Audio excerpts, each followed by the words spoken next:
Wrapper വേടനെതിരായ കേസിൽ പത്രാധിപൻ NR. മാധുവിന്റെയും Hindu Aikyavedi നേതാവ് K P. ശശികലയുടെയും പ്രസ്താവനകളെ ചൊല്ലി സംഘപരിവാറിൽ കടുത്ത ഭിന്നത ഉടലെടുത്തു. പ്രസ്താവനകൾ അനവസരത്തിലുള്ളതും അനാവശ്യവുമാണ് എന്ന നിലപാടിലാണ് ആർ.എസ്.എസ് നേതൃത്വം. അതേസമയം ശശികലയെപ്പോലുള്ളവരെ നിലയ്ക്ക് നിർത്തണമെന്നും അല്ലെങ്കിൽ അത് ബി.ജെ.പിയുടെ മുന്നേറ്റത്തെ തടയുമെന്നും ബി.ജെ.പി നേതാക്കൾ പറയുന്നു.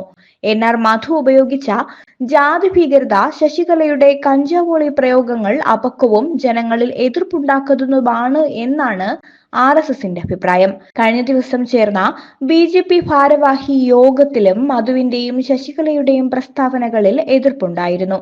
തിരഞ്ഞെടുപ്പ് വരാനിരിക്കെ ഒരു വിഭാഗത്തെ എതിർപക്ഷമാക്കുന്ന നിലപാടാണ് ഹിന്ദു ഐക്യവേദി നേതാക്കളുടെ ഭാഗത്തു നിന്നും ഉണ്ടാകുന്നത് എന്നാണ് വിമർശനം. കേസരിയുടെ പത്രാധിപ പദവിയിലിരിക്കുന്നയാൾ ജാതി ഭീകരത പോലുള്ള പരാമർശങ്ങൾ നടത്തിയത് അനുചിതമാണ്. പാലക്കാട് പ്രകടനം നടത്തിയ ശേഷമാണ് ശശികല കഞ്ചാവോളി എന്നതടക്കമുള്ള പ്രയോഗങ്ങൾ നടത്തിയത്. ശശികലയ്ക്കെതിരെ രാഹുൽ ഈശ്വരും രംഗത്തെത്തി. വേടൻ ഉപയോഗിച്ചതിനേക്കാൾ മോശമാണ് ശശികല പ്രയോഗിച്ചത്.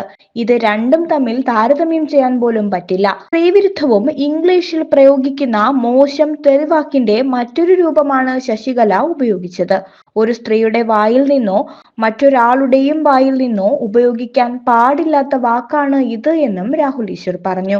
ലഹരി ഉപയോഗം തുറന്നു പറയുകയും ഇനി അതുപോലുള്ള കാര്യങ്ങൾ ചെയ്യില്ല എന്ന് ആവർത്തിക്കുകയും ചെയ്ത ചെറുപ്പക്കാരൻ പുതുകാലത്ത് ഏറെ ശ്രദ്ധ നേടിയ കലാകാരനും ദളിത് വിഭാഗത്തിൽ നിന്നുള്ള ഒരാളും എന്നിരിക്കെ അവരെ അകറ്റുന്ന നിലപാടാണ് ആർ.എസ്.എസിന്റെയും ബി.ജെ.പിയുടെയും ഒരു വിഭാഗത്തിൽ നിന്ന് ഉണ്ടായത് എന്നതാണ് വിമർശനം.